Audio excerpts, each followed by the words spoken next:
കുറേയധികം പ്രഡേറ്റേഴ്സ് ഒരു പ്ലാനറ്റിൽ ജീവിച്ചിരിപ്പുണ്ടായിരുന്നു. എന്നാൽ അങ്ങനെ ഒരു പ്രഡേറ്റർ ആവണമെങ്കിൽ അവൻ മൃഗങ്ങളെ വേട്ടയാടണം, അതും പ്രത്യേകതരം വേറൊരു പ്ലാനറ്റിൽ പോയിട്ട്. അങ്ങനെ അവനെ കൊണ്ട് ആ മൃഗത്തിനെ വേട്ടയാടാൻ കഴിഞ്ഞിട്ടില്ലെങ്കിൽ അവനെ ബാക്കിയുള്ള പ്രഡേറ്റേഴ്സ് കൊന്നുകളയും. അവന്റെ കൂടെ തന്നെ ഉള്ള പ്രഡേറ്റേഴ്സ് ഇവനെ അങ്ങ് ശക്തി ഇല്ലാത്തവനാക്കി അംഗീകരിക്കും, അതുപോലെ തന്നെ കൊന്നും കളയും. ഇതാണ് നടക്കാൻ പോകുന്നത്. നമ്മളെ ഹീറോ ആയിട്ടുള്ള പ്രഡേറ്റർ ആ ഒരു പ്ലാനറ്റിൽ ചെന്ന് എന്തൊക്കെ മൃഗങ്ങളെയായിരിക്കും വേട്ടയാടാനായിട്ട് പോകുന്നത്, അല്ലെങ്കിൽ അവനെ കൊണ്ട് കഴിഞ്ഞിട്ടുണ്ടോ ആ മൃഗങ്ങളെയൊക്കെ വേട്ടയാടാനായിട്ട്? ഇനിയിപ്പം അവനെ സഹായിക്കാനായിട്ട് വേറെ ആരെങ്കിലും ഉണ്ടോ? ഇനിയിപ്പോൾ ഉണ്ടെങ്കിൽ തന്നെ അതെന്ത് ജീവിയായിരിക്കും? അതുപോലെ ആ ഒരു സ്ഥലത്ത്, ആ ഒരു പ്ലാനറ്റിൽ എന്തൊക്കെയായിരിക്കും നടക്കുന്നത്, ആരൊക്കെയായിരിക്കും ഭരിക്കുന്നത്, അവിടെ വേറെ എന്തെങ്കിലും മനുഷ്യനെ പോലത്തെ ജീവികളുണ്ടോ? ഇതൊക്കെ നിങ്ങൾക്ക് അറിയണ്ടേ? നമ്മൾ ഇന്ന് കാണാൻ പോകുന്നത് 2025 പുറത്തിറങ്ങിയ പ്രഡേറ്റർ ബാഡ്ലാൻഡ്സ് എന്ന് പറയുന്ന മൂവിയാണ്. എന്നാ പിന്നെ കഥയിലോട്ട് പോയാലോ? കഥയിലോട്ട് പോണേ മുമ്പ് ലൈക്ക് ചെയ്യാത്തവർ ഒന്ന് ലൈക്ക് ചെയ്തേക്കൂ, ഹൈപ്പ് ചെയ്യാത്തവർ ഒന്ന് ഹൈപ്പ് ചെയ്തേക്കൂ. അപ്പോൾ നമുക്ക് വീഡിയോയിലോട്ട് പോയാലോ? സിനിമയുടെ തുടക്കത്തിൽ ഒരു പ്ലാനറ്റ് ആണ് കാണിക്കുന്നത്. ആ പ്ലാനറ്റിൽ കൂടെ എന്തോ ഒരു വാഹനം നല്ല സ്പീഡിൽ പോകുന്നുണ്ട്. ആ വാഹനം ഒരു സ്ഥലത്ത് പോയി നിൽക്കും. അതിൽ നിന്നൊരു പ്രഡേറ്റർ ഇറങ്ങി വരും. അവനാണ് നമ്മുടെ കഥയുടെ നായകൻ. നമുക്ക് ജാക്ക് എന്ന് പറയാം. ജാക്ക് എന്തോ ഒരു മെഷീൻ ഉപയോഗിച്ചിട്ട് എന്തോ ഒരു കയർ ഒപ്പിക്കുകയാണ്. അത് അവരുടെ അഡ്വാൻസ് ടെക്നോളജിയാണ്. അത് ഉപയോഗിച്ച് ഒരു മലയുടെ മണ്ടയിലോട്ട് കയറിപ്പോകും. അവിടെ ഒരു ഗുഹയുണ്ട്. ആ ഗുഹയിൽ തന്നെ വേറൊരു പ്രഡേറ്റർ ഉണ്ട്. ആ പ്രഡേറ്ററുമായിട്ട് ചെന്ന് ഫൈറ്റ് ചെയ്യാണ്. അത് അദർശ്യനായിട്ടുള്ള പ്രഡേറ്റർ ആണ്. ആ പ്രഡേറ്റർ മറ്റാരുമല്ല, ഈ ജാക്കിന്റെ ചേട്ടൻ തന്നെയാണ്. ചേട്ടനും അനിയനുമാണ് ഈ ഫൈറ്റ് ചെയ്യുന്നത്. ഫൈറ്റിന്റെ ഇടയിൽ ചേട്ടന്റെ അടുത്ത് പിടിച്ചു നിൽക്കാനായിട്ട് അനിയനെ കൊണ്ട് കഴിയുന്നില്ല. അതായത് നമ്മുടെ ജാക്കിനെ കൊണ്ട് കഴിയുന്നില്ല. ജാക്ക് കുറച്ചുകൂടെ സൈസ് കുറവാണ്, എന്നാൽ ചേട്ടന് കുറച്ചുകൂടെ സൈസ് കൂടുതലാണ്. അങ്ങനെ ഫൈറ്റ് ചെയ്ത് ചേട്ടന്റെ അടുത്ത് പിടിച്ചു നിൽക്കാൻ പറ്റുന്നില്ല. ചേട്ടൻ ഒരു കൊക്കയുടെ മണ്ടയിൽ താഴെ തള്ളിയിടും അനിയൻ താഴെ ചെന്ന് വീഴുന്നൊന്നുമില്ല, അവിടെ പിടിച്ച് തൂങ്ങിക്കിടക്കാണ്. പിന്നീട് മണ്ടയിലോട്ട് കയറി വരും. ചേട്ടൻ അവന് വേണ്ടി കാത്ത് അവിടെ തന്നെ ഇരിപ്പുണ്ട്. ഇവര് തമ്മിൽ അനിയനും ചേട്ടനുമാണ്. അപ്പം ആരാണ് ശക്തനെന്ന് അളന്നു നോക്കിയതാണ്. വിചാരിച്ചതുപോലെ തന്നെ ചേട്ടനാണ് ശക്തൻ. ചേട്ടൻ ഒരുപാട് ശക്തിശാലിയാണ്. എന്നാൽ അനിയൻ അത്രയും വളർന്നിട്ടില്ല. കുറച്ചുകൂടെ കഴിയുമ്പോൾ അവന് ശക്തനായി മാറും. പിന്നീട് അനിയനാണെങ്കിൽ ചേട്ടന്റെ ഷിപ്പിന്റെ അകത്ത് പോയി നോക്കും. അതിനകത്ത് ഒരുപാട് അഡ്വാൻസ് ആയിട്ടുള്ള ടെക്നോളജി ഉണ്ട്. അതൊക്കെ നോക്കുമ്പോൾ ചേട്ടൻ അവന്റെ അടുത്തോട്ട് വന്നിട്ട്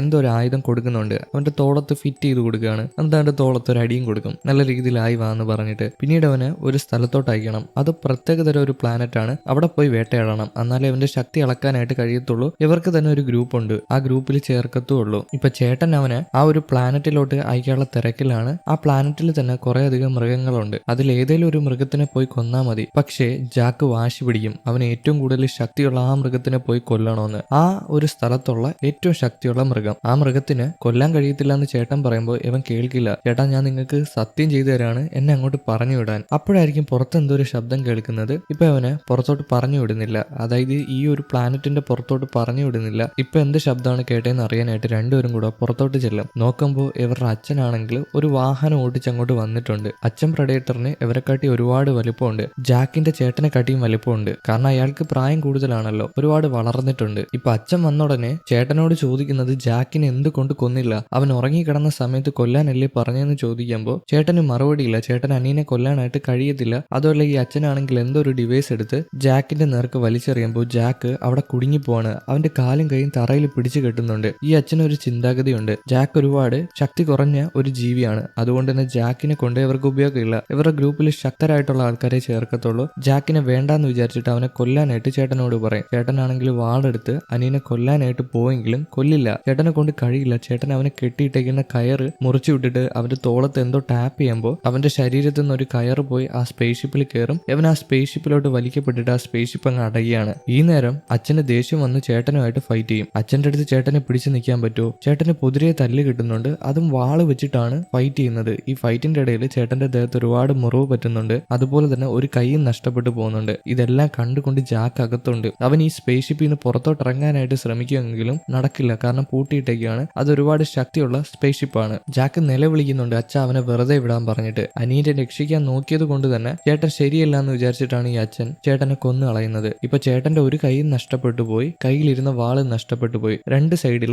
രണ്ട് സാധനങ്ങൾ കിടപ്പുണ്ട്, കൈയും അതുപോലെ തന്നെ ആ ഒരു വാള്. പക്ഷേ ചേട്ടൻ എന്താ ചെയ്യുന്നതെന്ന് അറിയാമോ? വാളെടുത്ത് അച്ഛനെ ഉപദ്രവിക്കുന്നില്ല. പകരം അവന്റെ രണ്ടാമത്തെ കൈ എടുത്തിട്ട് അതിനകത്ത് ഏതോ ഒരു ബട്ടൺ പിടിച്ച് ഞെക്കും. ആ ബട്ടൺ പിടിച്ച് ഞെക്കുന്ന സമയത്ത് ആ ഒരു സ്പേസ് ഷിപ്പ് മണ്ടയിലോട്ട് പൊങ്ങാനായിട്ട് റെഡി ആവുകയാണ്. അതുപോലെ തന്നെ ഈ സമയം കൊണ്ട് അച്ഛൻ ആ ഒരു വാളെടുത്ത് ചേട്ടന്റെ നെഞ്ചത്ത് തന്നെ കുത്തിയിറക്കി കൊന്നു കളഞ്ഞു. ഇതെല്ലാം ജാക്ക് കാണുന്നുണ്ട്. പെട്ടെന്ന് തന്നെ സ്പേസ് ഷിപ്പ് പൊങ്ങി അവിടെ നിന്ന് പോവാണ്. ഇപ്പൊ ജാക്കിനെ രക്ഷിക്കാൻ നോക്കിയത് കൊണ്ടാണ് ചേട്ടൻ ഇങ്ങനെ ഒരു ഗതി വന്നത്. സ്പേസ് ഷിപ്പ് പൊങ്ങി പറന്നു പോവാണ്. അതിൻ്റെ അകത്ത് തന്നെ ജാക്ക് ഉണ്ട്. ജാക്ക് ഈ സ്പേസ് ഷിപ്പ് പൊങ്ങിയത് കൊണ്ട് തന്നെ എവിടെ പോയി തലയിടിച്ച് വീണ് ബോധം പോവും. പിന്നീട് അവൻ കണ്ണ് തുറക്കുമ്പോൾ സ്പേസ് ഷിപ്പിന് കൺട്രോൾ ഇല്ല. അത് കൺട്രോൾ നഷ്ടപ്പെട്ട് അങ്ങോട്ടും ഇങ്ങോട്ടും പോവാണ്. അതുപോലെ ഏതോ ഒരു പ്ലാനറ്റ് തൊട്ട് ഫ്രണ്ടിൽ കാണുന്നുണ്ട്. അതിനകത്തോട്ടാണ് ഈ ഒരു സ്പേസ് ഷിപ്പ് പോകുന്നത്. ഇനി ഈ സ്പേസ് ഷിപ്പിനകത്ത് നിന്നിട്ട് കാര്യമില്ല എന്ന് മനസ്സിലായി. ഇതിനകത്ത് നിന്ന അവനൂടെ മരിച്ചു പോകും. അതുകൊണ്ട് തന്നെ വേറൊരു കുട്ടി സ്പേസ് ഷിപ്പ് എടുത്ത് ആ ഒരു സ്പേസ് ഷിപ്പ് ഇന്ന് രക്ഷപ്പെട്ടു പോകും. ഇവനിങ്ങനെ താഴോട്ട് പോകുമ്പോൾ അതൊരു ഭൂമി പോലത്തെ സ്ഥലമാണ്. എന്നാൽ ഭൂമിയല്ല, ജന്ന എന്ന് പറയുന്ന ഒരു പ്ലാനറ്റ് ആണ്. അവൻ ആ ഒരു പ്ലാനറ്റിന്റെ അന്തരീക്ഷത്തിൽ കൂടെ പോകുമ്പോൾ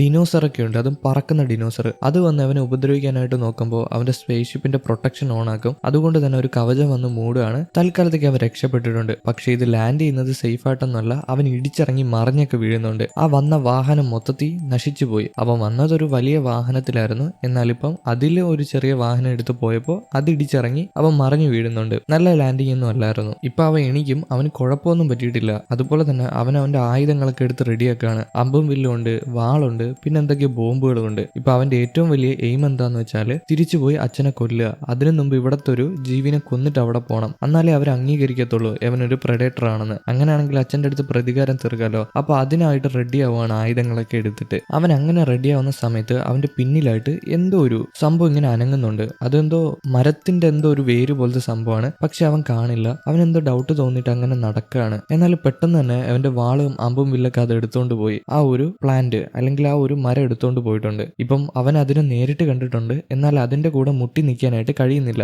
അത് അവനെ ആക്രമിക്കുകയാണ്. എങ്ങനെയൊക്കെ കുറെ അധികം ചെടികളുമായിട്ട് അവൻ യുദ്ധം ചെയ്തു. എന്നാൽ കുറെ അധികം ചെടികൾ വന്നുകൊണ്ടിരിക്കുകയാണ്. ഇപ്പൊ അവൻ ഇവിടെ നിന്ന് രക്ഷപ്പെട്ടു പോയേ പറ്റത്തുള്ളൂ. അതുകൊണ്ട് തന്നെ തൊട്ട് ഫ്രണ്ടിൽ ഒരു മല കാണുന്നുണ്ട്, ഒരു പൊക്കപ്പുറം. പെട്ടെന്ന് തന്നെ അങ്ങോട്ട് ഓടിക്കയറാനായിട്ട് ചെല്ലുമ്പോൾ അവന്റെ ചുറ്റും കുറെ അധികം ചെടികൾ വളഞ്ഞു. പക്ഷെ അവൻ വിടില്ല. എങ്ങനെയൊക്കെ ഫൈറ്റ് ചെയ്ത് ചാടി കയറി മണ്ടയിൽ ചെല്ലുന്നുണ്ട്. അവൻ മണ്ടയിൽ ചെല്ലുമ്പോൾ ബാക്കിയുള്ള ചെടികളുടെ വേരുകൾക്ക് അങ്ങോട്ട് വരാനായിട്ട് കഴിയുന്നില്ല. ഇത് മ്യൂട്ടേഷൻ സംഭവിച്ച ചെടികളാണ്. അതുകൊണ്ടാണ് ഇങ്ങനെ പെരുമാറുന്നത്. അവന്റെ മുമ്പിൽ വന്ന് ആ ഒരു ചെടികൾ അലറി വിളിക്കുന്നുണ്ട്. അവനും തിരിച്ച് അതുപോലെ തന്നെ അലറി വിളിക്കും. ആ ചെടിക്കൊരു പരിധി കഴിഞ്ഞിട്ട് അങ്ങോട്ട് വരാനായിട്ട് കഴിയുന്നില്ല. അവൻ തിരിഞ്ഞു നോക്കുമ്പോൾ ആ പ്ലാനറ്റ് മൊത്തം നശിച്ചു കിടക്കുകയാണ്. ഇത് കണക്കത്തെ ഓരോ ജന്തുക്കളും ഉണ്ട്. അതുപോലെ തന്നെ പറക്കുന്ന ഡൈനോസറുകളും ഉണ്ട്. അതും വലിപ്പമുള്ളതാണ്. ഇതിന്റെ ഇടയിലെല്ലാം അവൻ പിടിച്ചു നിൽക്കണം. ഇവിടെയെല്ലാം ഓരോ കാര്യങ്ങൾ ഒളിഞ്ഞിരിപ്പുണ്ട്. പിന്നീട് അവൻ ഒരു നദിക്കരയിൽ പോകുന്നുണ്ട്. അതുമല്ല അവന്റെ കയ്യിലുള്ള മുറിവൊക്കെ കഴുകി കളയും. പിന്നെ എന്തോ ഒരു പച്ചില എടുക്കുന്നുണ്ട്. അതെടുത്തിട്ട് അതിനെ ഞൗടി അതിന് ചാറെടുത്ത് അതിനെ വെച്ച് കിട്ടുകയാണ് അവന്റെ മുറിവിനെ. അതുമല്ല അവൻ അവിടെ ഇരിക്കുന്ന സമയത്ത് ഒരു പുഴുവിനെ കാണുന്നുണ്ട്. ആ ഒരു ഇലയിൽ ഇരുന്ന പുഴുവാണ്. അതിനെ കയ്യിലെടുക്കുമ്പോൾ അത് വീർത്തിട്ട് പൊട്ടാനായിട്ട് പോകും. പെട്ടെന്ന് തന്നെ ദൂരോട്ട് വലിച്ചെറിഞ്ഞത് കൊണ്ട് തന്നെ അവനൊന്നും പറ്റിയില്ല.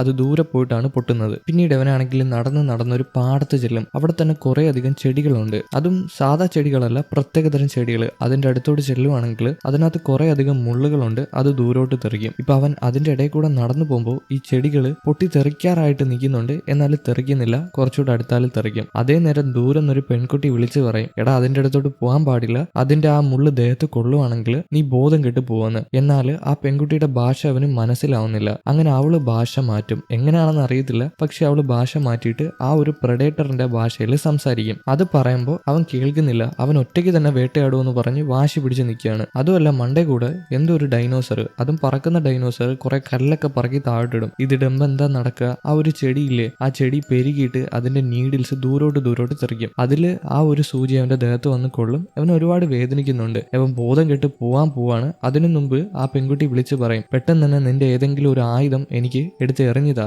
ഞാൻ ഇവിടെ കുടുങ്ങി കിടക്കുവാണെന്ന്. അവളും അവിടെ എന്തോ പറ്റി കുടുങ്ങി കിടക്കുകയാണ്. എന്തെങ്കിലും ഒരു ആയുധം ഉണ്ടെങ്കിൽ അവിടെ നിന്ന് രക്ഷപ്പെട്ടു പോകാൻ പറ്റുമോ? ഇപ്പൊ അവന് ബോധം കെടുന്നതിന് മുമ്പ് ആ ഒരു ഡൈനോസറിനെ ആക്രമിക്കാനായിട്ട് അവന്റെ എന്തോ ഒരു ആയുധം ഉണ്ടായിരുന്നു. അതെടുത്തെറിയും. പക്ഷെ ആ ഡൈനോസറിന്റെ ദേഹത്ത് കൊള്ളില്ല. പകരം അവിടെ കിടക്കുന്ന പെൺകുട്ടിയുടെ അടുത്താണ് അത് പോയി കുത്തി നിൽക്കുന്നത്. അപ്പൊ മനഃപൂർവ്വം ആ പെൺകുട്ടിക്ക് എറിഞ്ഞു കൊടുത്തതാണ്. അവൾ ആ ആയുധം എറിഞ്ഞു കൊടുത്ത് അവനെ രക്ഷിക്കാന്ന് പറഞ്ഞിട്ടുണ്ടായിരുന്നു. അവൻ ബോധം കെട്ട് പോകുന്നവനെ അറിയായിരുന്നു. അതുകൊണ്ടാണ് അങ്ങനെ ചെയ്തത്. ഇപ്പൊ അവൻ ബോധം കെട്ട് കിടക്കുമ്പോൾ ആ ഒരു കുട്ടി ഡൈനോസർ അവനെ ആക്രമിക്കാനായിട്ട് വരും. പക്ഷെ പെട്ടെന്ന് തന്നെ എന്തോ ഒരു ജീവി ചാടി വീണ് ആ ഡൈനോസറിനെ കൊന്നു കളയും. നമ്മൾ നേരത്തെ കണ്ട ആ പെൺകുട്ടിയാണ്. ആ പെൺകുട്ടി കൊന്നു കളഞ്ഞു. കുറച്ച് കഴിയുമ്പോൾ അവന് ബോധം വന്നിട്ടുണ്ട്. അവൾ വിളിച്ചുണർത്തി അവനെ. ഇവൻ എണീറ്റ് അവിടെ നിന്ന് പോകാനായിട്ട് നിൽക്കും. അവളെ മൈൻഡ് ചെയ്യാതെ. അവളൊന്ന് സഹായിച്ചൂടെ എന്ന് പറഞ്ഞിട്ട് കൈ നീട്ടുമ്പോൾ അവൻ അവളെ സഹായിക്കും. കാരണം അവൾ അവനെ സഹായിച്ചതല്ലേ, അതുകൊണ്ടാണ്. എടുത്ത് പൊക്കി നോക്കുമ്പോൾ അവൾക്ക് അരയ്ക്ക് താഴോട്ട് ഭാഗങ്ങളില്ല. അതെല്ലാം നഷ്ടപ്പെട്ടു പോയിട്ടുണ്ട്. അതിനർത്ഥം അവളൊരു മനുഷ്യനല്ല, പകരം റോബോട്ടാണ്. ഇത് ഫ്യൂച്ചറിൽ നടക്കുന്ന കാര്യമാണ്. എന്നാൽ അവൾക്ക് അരയ്ക്ക് താപ്പോട്ട് നഷ്ടപ്പെട്ടു പോയെങ്കിലും അവൾക്ക് വർക്കാവാനായിട്ട് കഴിയുന്നുണ്ട്. ഇപ്പൊ എവിടെ താഴെ ഇട്ടിട്ട് അവൻ അവിടെ നിന്ന് പോകാനായിട്ട് നിൽക്കുകയാണ്. അതുമല്ല അവന്റെ കയ്യിലുള്ള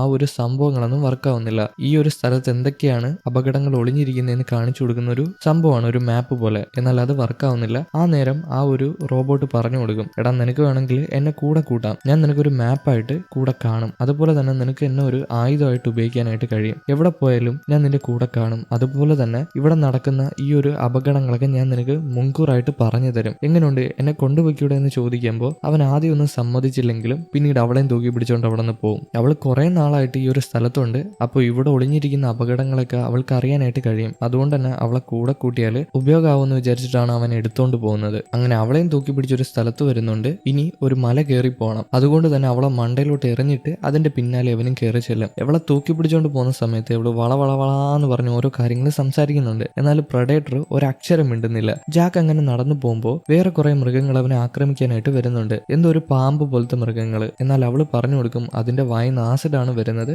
അത് ദേഹത്ത് കൊള്ളാൻ നോക്കണമെന്ന്. അതുമല്ല ഈ ഒരു റോബോട്ട് ഉണ്ടല്ലോ, അവൾ എന്തോ ഒരു തീറ്റ എടുക്കുന്നുണ്ട്, എന്തോ ഒരു ഈച്ച പോലത്തെ തീറ്റ, അവിടെ പറന്ന് നടക്കുന്ന ഈച്ചയാണ്. അതിനെ എടുത്തിട്ട് ഈ ഒരു മൃഗങ്ങൾക്ക് ഇട്ടു കൊടുക്കുമ്പോൾ അത് അവരെ ആക്രമിക്കുന്നില്ല. അതുകൊണ്ട് തന്നെ അവർ രണ്ടുപേരും അവിടെ നിന്ന് രക്ഷപ്പെട്ടു പോവാണ്. ഇതെല്ലാം നമ്മുടെ ജാക്ക് നോക്കി വെക്കുന്നുണ്ട്, ഇങ്ങനെയൊക്കെയാണ് ഈ ഒരു മൃഗങ്ങളെ ഇണക്കണമെന്ന്. പിന്നീട് അവർ രണ്ടുപേരും കൂടെ ഒരു സ്ഥലത്ത് നടന്നു വരും. അവളെ തറയിൽ എടുത്തിട്ടിട്ട് അവനൊരു കയറ് പോയി എടുക്കും. ഇവൾ ഓരോ കാര്യങ്ങളായിട്ട് ചോദിക്കുന്നുണ്ട്. എന്നാൽ അതിനൊന്നും മറുപടി പറയാതെ ഇവൻ ആ ഒരു കയറൊക്കെ എടുത്തൊരു ബാഗ് പോലാക്കും. പിന്നിൽ അവളെ കെട്ടിയിട്ടിട്ട് അവൻ നടന്നു പോവാണ്. ഇത്രയും നേരം അവള് തോളത്ത് തൂങ്ങി പിടിച്ചല്ലേ കിടന്നത്, എന്നാൽ ഇനി അങ്ങനെ കിടക്കണ്ട, അവളെ ഓപ്പോസിറ്റ് നിർത്തിക്കുകയാണ്. അവളുടെ ഈ ഒരു സംസാരം സഹിക്കാനായിട്ട് കഴിയാതെ. അന്ന് രാത്രി ഇവർ രണ്ടുപേരും കൂടെ ഒരു ഗുഹയിൽ പോയിരിക്കും. അവിടെ വെച്ച് ഈ ഒരു റോബോട്ട് അവളുടെ വിഷമങ്ങളൊക്കെ പറയാണ്. അവള് കഴിഞ്ഞ 2 വർഷമായിട്ട് ഈ ഒരു സ്ഥലത്തുണ്ട്. അന്ന് എന്തോ ഒരു മിഷനായിട്ട് ഇവിടെ വന്നതാണ്. അവളുടെ കൂടെ തന്നെ വേറൊരു റോബോട്ട് കൂടെ ഉണ്ടായിരുന്നു. വേറെ ഒരു റോബോട്ടല്ല, കുറെ അധികം റോബോട്ട് ഉണ്ടായിരുന്നു. പക്ഷേ ആ ഒരു റോബോട്ടിന് മാത്രമായിരുന്നു ഇത്രയധികം ചിന്തിക്കാനുള്ള ശേഷിയുള്ളത്, ഇമോഷണൽ കപ്പാസിറ്റി ഉള്ളത്. അതിന് ഇമോഷണൽ ആയിട്ട് ചിന്തിക്കാനായിട്ട് കഴിയും. അതുപോലെ തന്നെ ഈ ഒരു റോബോട്ടിന് കഴിയുന്നുണ്ട്. നമുക്ക് ഈ ഒരു റോബോട്ടിന് പേര് കൊടുത്താലോ, തിയ എന്ന് പറയാം. അപ്പൊ തിയ അവളുടെ കാര്യങ്ങളൊക്കെ പറയും. അതുപോലെ തന്നെ അവനോട് ചോദിക്കും നീ എന്തിനാണ് ഇങ്ങോട്ട് വന്നതെന്ന്. അവൻ പറഞ്ഞു കൊടുക്കും അവന്റെ ബ്രദറാണ് അവൻ ഇങ്ങോട്ട് പറഞ്ഞു വിട്ടത്. അതുമല്ല അവന്റെ ബ്രദറിനെ കൊന്നത് മറ്റാരുമല്ല, അത് അവന്റെ അച്ഛൻ തന്നെയാണെന്ന്. പക്ഷെ എന്തിനാണ് കൊന്നതെന്നൊന്നും പറയുന്നില്ല. ഇപ്പൊ അവൻ ഒരു ബ്രദർ ഉണ്ടായിരുന്നല്ലോ, അതുപോലെ അവൻ ചിന്തിക്കും. അവൻ പ്രഡേറ്റർ ആണെങ്കിൽ ചിന്തിക്കും. അവൻ എന്താ ചിന്തിക്കുന്നത്, ഈ ഒരു റോബോട്ടിന്റെ പെങ്ങളായിരിക്കണം മറ്റേ ഒരു റോബോട്ട് എന്ന്. അവൾക്ക് അത് കറക്റ്റായിട്ട് തോന്നുന്നുണ്ട്. പക്ഷെ പെങ്ങളൊന്നും അല്ല, എന്നാൽ പെങ്ങള് പോലാണ്. ഇതേ നേരം സിസ്റ്റർ റോബോട്ടിനെ കാണിക്കുകയാണെങ്കിൽ അവൾ ആകെ നശിച്ച് ഒരു ലബോറട്ടറിയിൽ വന്നിട്ടുണ്ട്. നമ്മുടെ തീയ വിചാരിച്ചിരിക്കുന്നത് ഈ ഒരു റോബോട്ട് നശിച്ചു പോയെന്നാണ്. എന്നാൽ നശിച്ചു പോയിട്ടില്ല. ഇതിനെ ശരിയാക്കാനായിട്ട് ആൾക്കാർ എടുത്തോണ്ട് വന്നിട്ടുണ്ട്. അതുപോലെ തന്നെ സിസ്റ്റത്തിൽ കണക്ട് ചെയ്ത് അവളെ ശരിയാക്കി എടുക്കുന്നുണ്ട്. എല്ലാ പാർട്സും പന്നലായി പോയതായിരുന്നു, എന്നാൽ എന്തൊക്കെ ചെയ്ത് ശരിയാക്കി എടുത്തിട്ടുണ്ട്. ഇവരൊരുപാട് അഡ്വാൻസ് ടെക്നോളജി ഉള്ള ആൾക്കാരാണ്. എന്നാൽ ഇവരാരും മനുഷ്യരല്ല, എല്ലാവരും റോബോട്ടാണ്. മനുഷ്യരെല്ലാം വേറെ ഏതോ ഒരു പ്ലാനറ്റിൽ ജീവിക്കുന്നുണ്ട്. ആ മനുഷ്യർക്ക് വേണ്ടി പണിയെടുക്കുന്ന റോബോട്ട്സ് ആണ് ഇവര്. പിറ്റേ ദിവസം തീയും ജാക്കും കൂടെ വേട്ടയാടാനായിട്ട് ഇറങ്ങും. അവൻ എത്രയും പെട്ടെന്ന് തന്നെ ആ ഒരു മൃഗത്തിനെ വേട്ടയാടിയിട്ട് ഇവിടെ നിന്ന് തിരിച്ചു പോകണം അച്ഛനെ കൊല്ലാനായിട്ട്. അപ്പൊ അവളെയും കൊണ്ട് വന്നേക്കാണ്. അവിടെ തന്നെ വലിയൊരു മൃഗമുണ്ട്. അതിനെ വേട്ടയാടാനായിട്ട് പോകുമ്പോൾ അവിടെ കുറെ അധികം പുല്ലുണ്ട്. എന്നാൽ അതിനെ താണ്ടി പോകാനായിട്ട് കഴിയുന്നില്ല. ആ പുല്ലിനെല്ലാം ഒരുപാട് മൂർച്ചയാണ്, അതും കത്തി പോലെ മൂർച്ചയാണ്. അത് കടക്കാനായിട്ട് കഴിയുന്നില്ല. ഇപ്പൊ വേറൊരു ജീവി കൂടെ അങ്ങോട്ട് വരും. അതിനെ കണ്ടിട്ട് തീ അതിനെ പരിചയപ്പെടും, അതിനോട് സംസാരിക്കും. എന്നാൽ അത് അവരെ ആക്രമിക്കുന്നില്ല. പകരം അവിടെ നിന്ന് ആ വലിയ മൃഗത്തിനെ ആക്രമിക്കാനായിട്ട് പോകും. എന്നാൽ ആ വലിയ മൃഗമാണെങ്കിൽ അതിന്റെ വലിപ്പം മറന്നിട്ട് ഈ ഒരു മൃഗത്തിനെ കണ്ട് പേടിച്ച് ഓടാനായിട്ട് തുടങ്ങും. ജാക്കും തീയും വെറുതെ വിടത്തില്ല. ജാക്ക് അവിടെ നിന്ന് ചാടി ഓടിപ്പോവും ആ മൃഗത്തിന്റെ പിന്നാലെ തന്നെ. പിന്നെ മറ്റേ ഒരു മൃഗം ഉണ്ടല്ലോ, ആ ഒരു കുട്ടി കുരങ്ങ മൃഗം, അത് മറ്റേ വലിയ മൃഗത്തിനെ പിടിക്കാനായിട്ടാണ് പോകുന്നത്. അതിനെ പിടിക്കാനായിട്ട് ഇപ്പൊ 2 പേരുണ്ട്, ജാക്കും അതുപോലെ തന്നെ ആ ഒരു മൃഗം. ഇപ്പൊ അതിന്റെ പിന്നാലെ ജാക്ക് മരത്തിൽ കൂടെ വലിഞ്ഞു കയറി പോവാണ്. എന്നാൽ അവന് കൺട്രോൾ കിട്ടാതെ തറയിൽ ചെന്ന് വീഴാനായിട്ട് പോകും. അതും ആ മൂർച്ചയുള്ള പുല്ലിന്റെ മണ്ടയിൽ. അതും തീയയുടെ മുഖമാണ് വീഴാൻ പോകുന്നത്. എന്നാൽ ജസ്റ്റ് മിസ്സിന് രക്ഷപ്പെട്ടിട്ടുണ്ട്. വീണ്ടും എങ്ങനെയൊക്കെയോ അതിന്റെ മണ്ടയിൽ വലിഞ്ഞു കയറും, ആ ഒരു മൃഗത്തിന്റെ മണ്ടയിൽ. എങ്ങനെ ചാടി കയറിയതാണ്. അതിനെ കുത്തി നോവിക്കാനായിട്ട് നോക്കുമെങ്കിലും നടക്കില്ല. കുറച്ചൊക്കെ മുറിയുന്നുണ്ട്, എന്നാലും നടക്കില്ല. അപ്പൊ ഈ മൃഗത്തിന്റെ പിന്നാലെ ഓടുമ്പോ ജാക്കും മറ്റേ ആ ഒരു കുട്ടി മൃഗമായിട്ട് ഫൈറ്റ് നടക്കുന്നുണ്ട്. ഇവർ രണ്ടുപേരും ഒരു മൃഗത്തിന് വേണ്ടിയാണല്ലോ ഫൈറ്റ് ചെയ്യുന്നത്. അതുകൊണ്ട് തന്നെ ആ ഒരു കുട്ടി മൃഗവും ജാക്കുമായിട്ട് ഫൈറ്റ് ചെയ്യുമ്പോൾ ആ കുട്ടി മൃഗം ആദ്യമൊക്കെ പിടിച്ചു നിന്നെങ്കിലും പിന്നീട് പിടിച്ചു നിൽക്കുന്നില്ല. ജാക്ക് അതിന്റെ കഴുത്തിന് കയറി കുത്തി പിടിച്ചിട്ടുണ്ട്. ആ നേരമായിരിക്കും മറ്റേ ആ വലിയ മൃഗം അങ്ങോട്ട് വരുന്നത് ഇവരെ ആക്രമിക്കാനായിട്ട്. പക്ഷെ ജാക്ക് വെറുതെ വിടത്തില്ല. അവന്റെ തന്നെ വലിയൊരു വാളുണ്ട്. അതെടുത്ത് ആ മൃഗത്തിന്റെ നേരെ എറിയും. ആ മൃഗം 2ആയിട്ട് പിളർന്നു പോവാണ്. ഇത് കണ്ടിട്ട് ആ കുട്ടി കുരങ്ങൻ വരെ ഇംപ്രസ് ആവുന്നുണ്ട്. അതിന് ചിന്തിക്കാനുള്ള ബോധമൊക്കെ ഉണ്ട് കേട്ടോ. അത് ഈ ഒരു മൃഗത്തിനെ കൊല്ലാനായിട്ട് ശ്രമിച്ചപ്പോൾ ജാക്ക് എന്ത് എളുപ്പമായിട്ടാണ് അതിനെ കൊന്നത്. അപ്പൊ അത് ഭയങ്കരമായിട്ട് ആരാധകനായി മാറുകയാണ്. അതും ജാക്കിന്റെ ആരാധകൻ. ഇപ്പൊ ഇവര് 3 പേരും കൂടെ സമാധാനപ്പെട്ട് നിൽക്കുമ്പോൾ വേറെന്തോ ഒരു ജീവി, അതൊരു ഒക്ടോബസിനെ പോലൊരു ജീവി, അത് വന്നിട്ട് ജാക്കിനെയും അതുപോലെ തന്നെ തീയേനെയും ചുരുട്ടി പിടിച്ച് കഴിക്കാനായിട്ട് നോക്കും. എന്നാലും നടക്കില്ല. ഇവരെ കഴിക്കാനായിട്ട് പോകുമ്പോൾ മറ്റേ ഒരു കുട്ടിക്കുരങ്ങുണ്ടല്ലോ, അത് ഓടി വന്ന് അതിന്റെ വായിൽ കയറും. ഈ കുട്ടിക്കുരങ്ങിന് പ്രത്യേകതരം ഒരു ചെവയുണ്ട്. അതുകൊണ്ട് തന്നെ തുപ്പിക്കളയാണ്. ഈ സമയം കൊണ്ട് ജാക്കും തീയും രക്ഷപ്പെട്ടു കഴിഞ്ഞു. ഇവരിങ്ങനെ ഓടിപ്പോകുമ്പോൾ അതിന്റെ പിന്നാലെ തന്നെ ആ വലിയ മൃഗമുണ്ട്. അതുമല്ല കുട്ടിക്കുരങ്ങനുണ്ട്. കുട്ടിക്കുരങ്ങനും ഓടി രക്ഷപ്പെടാൻ നോക്കുകയാണ്. അപ്പൊ അവര് ആ ഒരു മൂർച്ചയുള്ള പുല്ലിന്റെ അടുത്ത് വന്നിട്ടുണ്ട്. അതുകൊണ്ട് തന്നെ ക്രോസ് ചെയ്ത് പോകാനായിട്ട് കഴിയുന്നില്ല. ഇപ്പൊ ജാക്കിനൊരു ബുദ്ധി തോന്നിട്ട് അവിടെ വലിയൊരു മരം ഉണ്ടായിരുന്നു, അത് വെട്ടിയിട്ടിട്ട് അതിന്റെ മണ്ടയിൽ കൂടെ നടക്കാനായിട്ട് പോകും. അത് ഓടി ഓടി അപ്പുറം ചെല്ലുകയാണ് ആ പുല്ലില്ലാത്ത ഭാഗത്ത്. എന്നാൽ ഇവിടെ ഒരു പ്രശ്നമുണ്ട്. ആ ഒരു കുട്ടിക്കുരങ്ങനെ ആ ഒരു മൃഗം കഴിക്കാനായിട്ട് പിടിച്ചു കഴിഞ്ഞു, അതും അതിന്റെ നാക്ക് വെച്ചിട്ട്. പക്ഷേ നമ്മുടെ ജാക്ക് എന്താ ചെയ്യുന്നതെന്ന് അറിയാമോ? ആ മരത്തിന്റെ മണ്ടയിൽ കൂടെ ഓടി ഓടി ഈ ഒരു മൃഗത്തിന്റെ മണ്ടയിൽ ചെന്ന് ചാടും, വാള് വെച്ച് കുത്തി അതിനെ അങ്ങ് കൊന്നു കളയും. അത് ചത്തത് കൊണ്ട് തന്നെ മറ്റേ കുട്ടിക്കുരങ്ങന് ഒന്നും പറ്റിയിട്ടില്ല, അതിനെ വെറുതെ വിട്ടു. ആ കുട്ടിക്കുരങ്ങൻ രക്ഷപ്പെട്ടു. എന്നിട്ട് അവൻ വാള് ഒരു നിൽപ്പുണ്ട്, അത് തീയനെ തൂക്കി പിടിച്ചുകൊണ്ട്. തീയനെ ഒരു ബാഗായിട്ടാണല്ലോ വെക്കുന്നത്. അവൾ വഴികൾ പറഞ്ഞു കൊടുക്കും, അതുപോലെ തന്നെ അവളെ കൊണ്ട് ഉപയോഗമുണ്ട്, അതുകൊണ്ടാണല്ലോ അവളെ കൂടെ കൂട്ടിയിരിക്കുന്നത്. ഇപ്പൊ ഇത് കണ്ടിട്ട് ആ കുരങ്ങൻ ഇംപ്രസ് ആവുന്നുണ്ട്. എന്തായാലും കുറച്ച് നേരത്തിന് ശേഷം, അതായത് ജാക്കൊക്കെ അവിടെ നിന്ന് പോയതിനു ശേഷം ആ ഒരു സിസ്റ്റർ റോബോട്ട് അങ്ങോട്ട് വരുന്നുണ്ട്. കൂടെ തന്നെ വേറെ കുറെ റോബോട്ടും ഉണ്ട്. അവര് വന്ന് നോക്കുമ്പോൾ ഇവിടെ എല്ലാം നശിച്ചു കിടക്കുകയാണ്. ആ സ്ഥലം നിങ്ങൾക്ക് മനസ്സിലായോ? നമ്മുടെ ജാക്ക് വന്ന് ഇറങ്ങിയ സ്ഥലമാണ്. അവിടെ തന്നെ അവൻ വന്ന വാഹനത്തിന്റെ പാർട്സ് ഒക്കെ കിടപ്പുണ്ട്. ഇപ്പൊ ഇവര് ഇവിടെ ഇങ്ങനെ നിൽക്കുമ്പോൾ ആ ഒരു വേരൊക്കെ ഉണ്ടല്ലോ, മരത്തിന്റെ വേര്, അത് വന്നിട്ട് അവരെ ആക്രമിക്കാനായിട്ട് തുടങ്ങും. എന്നാൽ ഇവരുടെ മുമ്പിൽ ആ ഒരു വേരിൽ നിന്നും പിടിച്ചു നിൽക്കാനായിട്ട് കഴിയുന്നില്ല. ഇവര് തോക്കെടുത്ത് എല്ലാത്തിനെയും ഷൂട്ട് ചെയ്ത് നശിപ്പിച്ച് കളയും. അന്ന് രാത്രിയാവുന്ന സമയത്ത് ജാക്കും തീ ഒരുമിച്ച് കൂട്ടിയിട്ടുണ്ട്. കൂടെ തന്നെ ആ കുട്ടിക്കുരങ്ങുണ്ട്. കുട്ടിക്കുരങ്ങൻ വിചാരിച്ചിരിക്കുന്നത് കുട്ടിക്കുരങ്ങന്റെ കൂട്ടുകാരാണ് ഇവരെന്നാണ്. ഇപ്പൊ അവർ ഒരുമിച്ചൊക്കെ ഫൈറ്റ് ചെയ്തില്ലേ, അതുകൊണ്ടാണ് അത് അങ്ങനെ വിചാരിച്ചിരിക്കുന്നത്. ജാക്ക് കഴിക്കാനായിട്ട് എന്തൊക്കെയോ എടുത്തോണ്ട് വന്നിട്ടുണ്ട്. ആ മൃഗത്തിന്റെ അവശിഷ്ടമാണ്, അത് ചുട്ടു തിന്നുന്നുണ്ട്. തീയ്ക്കും കൊടുക്കും, പക്ഷെ തീയ്ക്ക് കഴിക്കാനായിട്ട് കഴിയില്ല, അവൾ റോബോട്ടാണ്. എന്നാലും മറ്റേ കുട്ടിക്കുരങ്ങൻ ആ ഒരു ആഹാരത്തിന് വേണ്ടി പിടിവലി നടത്തുന്നുണ്ട്. അതുകൊണ്ട് തന്നെ തീയെ അവന് കൊടുക്കാൻ പറയും. അപ്പൊ ജാക്ക് അവനൂടെ കൊടുക്കുന്നുണ്ട് കഴിക്കാനായിട്ട്. എന്നാൽ അതൊരു പെൺകുരങ്ങാണ്, നമുക്ക് അവനെന്ന് തന്നെ പറയാം. ഫുഡൊക്കെ കഴിച്ചു കഴിഞ്ഞിട്ട് ആ കുരങ്ങൻ ജാക്കിനെ നോക്കി ഒറ്റ തുപ്പലാണ്. അതിന്റെ അർത്ഥം മറ്റൊന്നുമല്ല, ഇവര് മൂന്നുപേരും ഒരു ഗ്രൂപ്പ് ആയെന്നാണ്. ജാക്കിന് അതിന് ഇഷ്ടപ്പെട്ടു. ഈ ഒരു കാര്യങ്ങളൊക്കെ തീയെ ജാക്കിനോട് പറഞ്ഞു കൊടുക്കും. എന്നാൽ ജാക്കിന് ആ ഒരു മൃഗത്തിനെ ഇഷ്ടപ്പെട്ടിട്ടില്ല. പിന്നീട് ഫുഡൊക്കെ കഴിച്ചു കഴിഞ്ഞിട്ട് ജാക്ക് ഓരോ കാര്യങ്ങൾ ചെയ്യുമ്പോൾ അതേപോലെ തന്നെ ആ ഒരു മൃഗം അനുകരിക്കുകയാണ്. ഇപ്പൊ അവനൊരു കല്ലെടുത്ത് വെച്ചാല് അതേപോലെ ഒരു കല്ല് ആ ഒരു മൃഗം എടുത്തു വെക്കും. അവൻ എന്താണോ ചെയ്യുന്നത് അതുപോലെ. ജാക്കിന് ഒരുപാട് ഇഷ്ടപ്പെട്ടിട്ടുണ്ട്. അവൻ വാളെടുത്ത് വൃത്തിയാക്കുമ്പോൾ ആ ഒരു കുട്ടിക്കുരങ്ങനെ ഒരു കമ്പെടുത്ത് തീയൊക്കെ കത്തിച്ചിട്ട് അതിനെയും വൃത്തിയാക്കുന്നുണ്ട്. എന്നാൽ ജാക്കിന് അതിന് വലുതായിട്ടൊന്നും ഇഷ്ടപ്പെട്ടിട്ടില്ല. ഇതേ നേരം ആ സിസ്റ്റർ റോബോട്ടിനെ കാണിക്കുകയാണെങ്കിൽ അവൾ ജാക്കിന്റെ ആ ഒരു വലിയ ഷിപ്പിന്റെ അടുത്ത് വന്നിട്ടുണ്ട്. ആ വലിയ ഷിപ്പ് തകർന്നു വീണ ആ ഒരു സ്ഥലത്ത് ആ ഷിപ്പിന്റെ അകത്ത് കയറി നോക്കുമ്പോൾ അവന്റെ കുറേയധികം ആയുധങ്ങളുണ്ട്. അതുപോലെ തന്നെ അവന്റെ സഹോദരൻ ചേട്ടൻ കൊടുത്ത ആ ഒരു ആയുധവും അതിനകത്തുണ്ട്. എന്തോ ഒരു ഷെൽഫ് തുറന്ന് അതൊക്കെ എടുത്ത് നോക്കുന്നുണ്ട്. ഒരു ബോംബും എടുക്കുന്നുണ്ട്. അതെന്തോ കേടായ ബോംബായിരുന്നു. അതുകൊണ്ട് തന്നെ സിസ്റ്റർ റോബോട്ടിന്റെ കയ്യിൽ വെച്ച് തന്നെ അത് പൊട്ടുന്നുണ്ട്. പക്ഷെ വലുതായിട്ടൊന്നും പ്രശ്നമായിട്ടില്ല, ചെറിയൊരു ഐസ് കട്ട പോലെയാണ്. ഇതൊക്കെ എടുത്ത് ആ സിസ്റ്റർ നോക്കുന്നുണ്ട്. അവൾക്ക് എന്തോ മാരകമായിട്ടുള്ള പ്ലാൻ ഉണ്ട്. പക്ഷെ അറിയില്ല ഇനിയിപ്പം നമ്മുടെ പ്രെഡേറ്ററിനെ ദ്രോഹിക്കാനാണോ നോക്കുന്നത്, അറിയാൻ പാടില്ല. അത് മുമ്പോട്ട് പോകുമ്പോൾ മനസ്സിലാക്കാം. പിറ്റേന്ന് രാവിലെ ആകുമ്പോൾ തന്നെ ജാക്ക് തീനെയും തൂക്കി പിടിച്ച് അവിടെ നിന്ന് പോവാണ്. എന്നാൽ ആ കുട്ടിക്കുരങ്ങനെ വിളിക്കുന്നില്ല. കുട്ടിക്കുരങ്ങനോട് അവന് വലിയ താല്പര്യം ഇല്ലാത്തത് കൊണ്ട് തന്നെ അതിന് കളഞ്ഞിട്ട് അവിടെ നിന്ന് പോവാണ്. തീയ്ക്ക് പക്ഷേ ഇത് ഇഷ്ടപ്പെട്ടിട്ടില്ല. പിന്നീട് അവർ രണ്ടുപേരും കൂടെ ഒരു കുളക്കരയുടെ അടുത്ത് പോയിരിക്കും. അതുമല്ല തീയ ഒന്നും മിണ്ടുന്നില്ല, കാരണം ആ കുരങ്ങനെ വിളിച്ചില്ലല്ലോ. ആ കുരങ്ങന് അവരോട് നല്ല സ്നേഹമായിരുന്നു. അവൾക്ക് ഇമോഷണൽ ആയിട്ട് ചിന്തിക്കാനുള്ള കഴിവുള്ളത് കൊണ്ടാണ് അങ്ങനെ ചിന്തിക്കുന്നത്. പക്ഷെ ജാക്ക്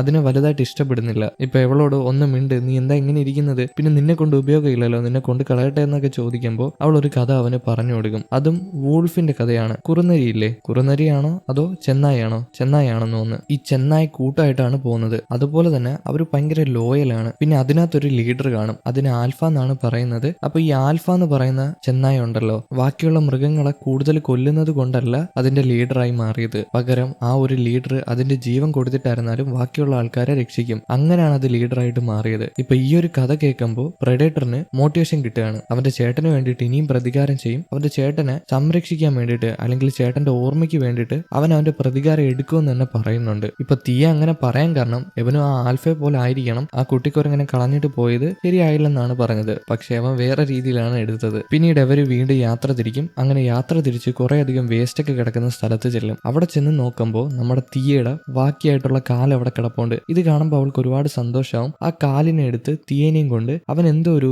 റൂമിന്റെ അകത്ത് വരും. അവിടെ തന്നെ പൊളിഞ്ഞു കിടക്കുന്ന എന്തോ ഒരു റൂമാണ്. അതിന്റെ അകത്ത് വെച്ച് തീയനെ റെഡിയാക്കാൻ പറ്റും. അവിടെ കിടത്തിയിട്ട് തീയെ റെഡിയാക്കാനായിട്ട് അവൻ ശ്രമിക്കുകയാണ്. അവളും ബാക്കിയുള്ള കാര്യങ്ങൾ ചെയ്യുന്നുണ്ട്. അവളുടെ കാലും ശരീരമായിട്ട് യോജിപ്പിക്കാനായിട്ട് ശ്രമിക്കുന്നുണ്ട്. അത് റോബോട്ടുകളാണ് ഈ യോജിപ്പിക്കുന്നത്. അവള് പ്രോംപ്റ്റ് മാത്രം കൊടുത്താൽ മതി. പിന്നെ കുറച്ച് ദിവസത്തെ കൂട്ടായത് കൊണ്ട് തന്നെ തീയേയും അതുപോലെ തന്നെ പ്രെഡേറ്ററും അടുത്തിട്ടുണ്ട്. നമ്മുടെ ജാക്കില്ലേ, ജാക്ക് അവളോട് ഒരുപാട് നന്ദി പറയും. അവള് സഹായിക്കുന്നില്ലേ ആ ഒരു വലിയ മൃഗത്തിനെ വേട്ടയാടാനായിട്ട്. അവൻ തീരുമാനിച്ചിരിക്കുന്നത് വേറൊരു മൃഗത്തിനെയും വേട്ടയാടാനായിട്ടല്ല, ഇവിടെ ഏറ്റവും കൂടുതൽ പവർഫുൾ ആയിട്ടുള്ള ആ ഒരു മൃഗത്തിനെ വേട്ടയാടാനായിട്ടാണ്. അവളോട് സഹായം ചോദിക്കുമ്പോൾ അവളുടെ സ്വഭാവത്തിൽ എന്തോ ഒരു വ്യത്യാസം പോലെ അവനോട് പറയും, നിന്നെ കൊണ്ട് ആ മൃഗത്തിനെ കൊല്ലാനായിട്ട് കഴിയത്തില്ല. നിന്റെ ചേട്ടൻ നിന്റെ ജീവൻ രക്ഷിച്ചത് ഇതിനു വേണ്ടിയിട്ടാണോ? ആ മൃഗം നിന്നെ കൊന്നു കളയും. അതുകൊണ്ട് വേണ്ടാത്ത പണിക്ക് നിൽക്കണ്ട, നീ ഇവിടെ നിന്ന് ഓടി രക്ഷപ്പെട്ടോ, കാരണം ഞാൻ എന്റെ ടീമിനെ വിവരം അറിയിച്ചിട്ടുണ്ട് ഞാൻ ജീവനോടുണ്ടെന്ന്. അവര് എന്നെ രക്ഷിക്കാനായിട്ട് ഇങ്ങോട്ട് വരും. അവര് വരുവാണെങ്കിൽ നിന്നെ കൂടെ പിടിച്ചുകൊണ്ട് പോകും. അതുകൊണ്ട് നീ ഇവിടെ നിന്ന് ഓടി രക്ഷപ്പെട്ടോളാൻ പറയുമ്പോൾ അവൻ കേൾക്കില്ല. ഞാൻ ആ മൃഗത്തിനെ കൊന്നിട്ടേ പോകത്തുള്ളെന്ന് പറഞ്ഞിട്ട് അവൻ പുറത്തോട്ട് ഇറങ്ങിപ്പോവും. ഇപ്പൊ ഇവളുടെ ടീമിനെ വിവരം അറിയിച്ചിട്ടുണ്ട്.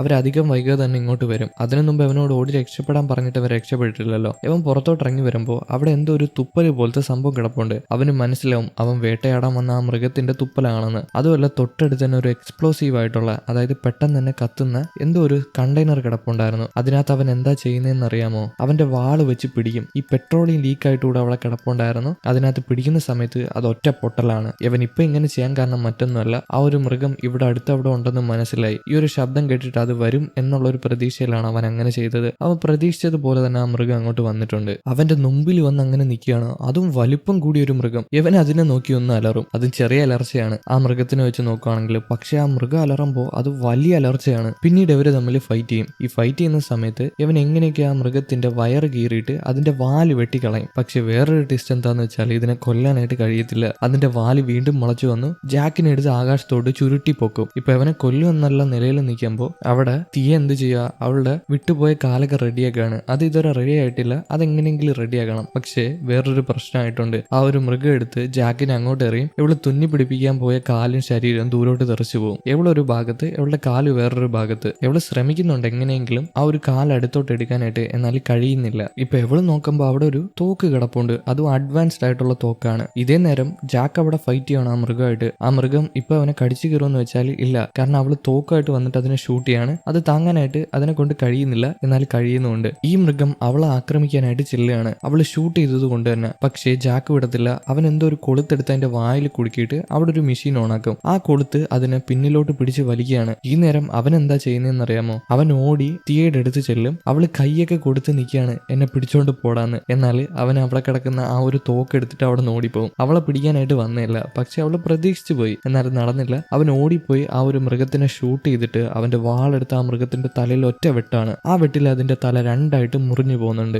എന്നാൽ വേറൊരു ടിസ്റ്റ് എന്താന്ന് വെച്ചാൽ അത് ചാവില്ലല്ലോ. അതിന്റെ തല മുറിഞ്ഞു പോയിട്ട് അത് വീണ്ടും യോജിക്കുകയാണ്. അത് വീണ്ടും ജീവനോടെ വന്നിട്ടുണ്ട്. ജാക്കിന് മനസ്സിലായി അവന്റെ കാര്യത്തിൽ തീരുമാനമാവുമെന്ന്. ആ മൃഗം ജീവനോടെ എണീറ്റിട്ട് അവനെ ചവിട്ടി പിടിക്കും തറയിലോട്ടിട്ട് കടിച്ച് കീറാനായിട്ട്. എന്നാൽ പെട്ടെന്ന് തന്നെ ഒരു ബോംബ് വന്ന് പൊട്ടും. അത് ഫ്രീസ് ആയിട്ടുണ്ട്. അത് ജാക്കിന്റെ ബോംബാണ്. അവന്റെ സ്പേസ് ഷിപ്പിൽ നിന്ന് എടുത്ത ബോംബാണ്. അത് മറ്റാരുമല്ല, ആ ഒരു സിസ്റ്റർ റോബോട്ടും അവരുടെ ടീമുമാണ്. ഈ ഒരു മൃഗത്തിനെ ഫ്രീസ് ചെയ്ത് വെച്ചിട്ടുണ്ട്. അതിന് ഒന്നും ചെയ്യാനായിട്ട് കഴിയുന്നില്ല. അതുപോലെ തന്നെ ജാക്കും ഫ്രീസ് ആയിട്ടുണ്ട്. കട്ട് ചെയ്താൽ ജാക്കിന് ഒരു വണ്ടിക്കകത്ത് എടുത്തിട്ട് കൊണ്ടുപോവാണ്. ആ വണ്ടിക്കകത്ത് തന്നെ ഒരു ലാബുണ്ട്. ആ ലാബിലാണ് അവനെ കിടത്തിയിരിക്കുന്നത്. ഇപ്പൊ അവൻ ബോധത്തിൽ എണീറ്റ് നോക്കുമ്പോൾ തൊട്ടടുത്ത് തന്നെ തീയുണ്ട്. തീയാന്ന് വിചാരിച്ച് സംസാരിക്കുമ്പോൾ അത് തീയല്ല, എന്നാൽ ആ സിസ്റ്റർ ആണ്. കാരണം രണ്ടുപേരെ കണ്ടാലും ഒരുപോലാണല്ലോ. അതുപോലെ തന്നെ തീയനെ ഷട്ട് ഓഫ് ആക്കി അവിടെ വെച്ചിട്ടുണ്ട്. അവളുടെ മെമ്മറിയൊക്കെ ഈ ഒരു സിസ്റ്റർ റോബോട്ട് പരിശോധിക്കുകയാണ്. പരിശോധിച്ച് കഴിഞ്ഞ് തീയനെ ഓൺ ആക്കും. തീക്ക് ബോധം വന്നിട്ടുണ്ട്. തീക്ക് സിസ്റ്ററിനെ കാണുമ്പോൾ, അതായത് സ്വന്തം സഹോദരി എന്ന് വിചാരിക്കുന്ന ആ റോബോട്ടിനെ കാണുമ്പോൾ ഒരുപാട് സന്തോഷമാവുന്നുണ്ട്. നീ ഇപ്പോഴും ജീവനോടുണ്ടല്ലേ, നിന്നെ കാത്തിരിക്കുമായിരുന്നെന്ന് പറയുമ്പോൾ ആ ഒരു സഹോദരിക്ക് പഴയതുപോലെ ആ ഒരു സ്നേഹമൊന്നുമില്ല.